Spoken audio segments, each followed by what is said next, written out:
You know, sometimes the world is telling us that we need more than what we actually need or want.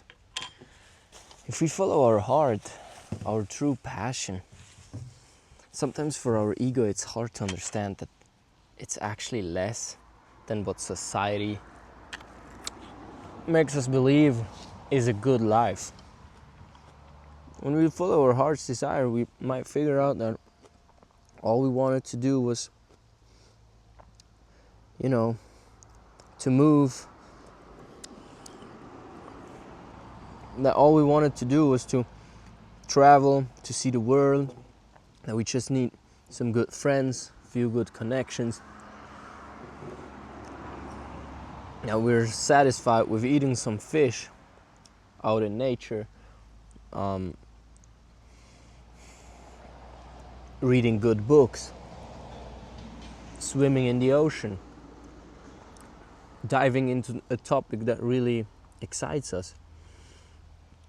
Maybe we realize that we didn't need all of the incredible great stuff, and that is very disturbing for the ego.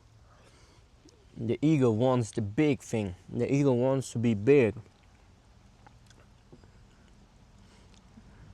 And it wants your life to be big. But the problem starts when you live the big life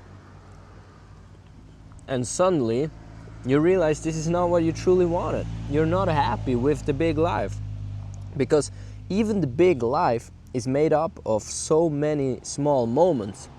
It's how do you spend your time, even if you're on the yacht or even if you're leading a huge company, how do you spend your time? Do you have time to really, really look somebody in the eyes and have a great conversation?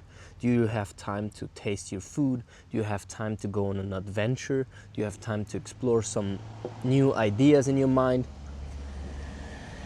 Or are you just gonna be a slave to the idea of how life had to be? You know? I don't expect you to give up everything. I also like fancy stuff, don't get me wrong. I like to have good clothes and good food, as you can see.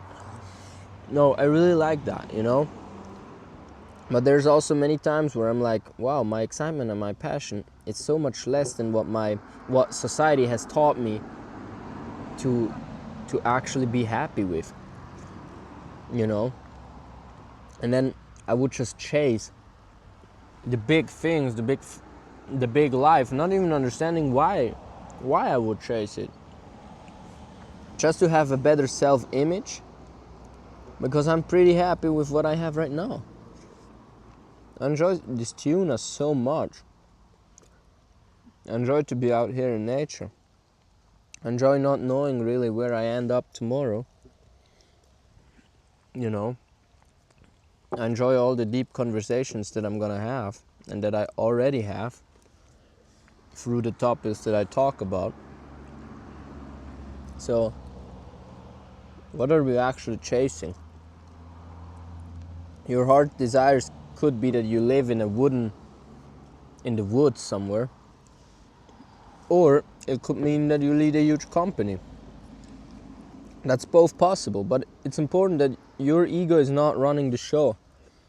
That you don't just chase money and validation and the big life because you think you should, because you think that's going to make you happy in the future.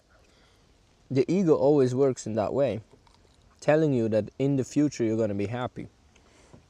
So that is very dangerous, you see. Your heart desires is always in the present moment. It enjoys the moment and it gives you clear advice where to go, and it makes you feel excited about the future, but also it doesn't, it's still very present in the moment. You also, when you follow your heart's desire, you're also very happy in the moment, while actually going towards the future, moving forward.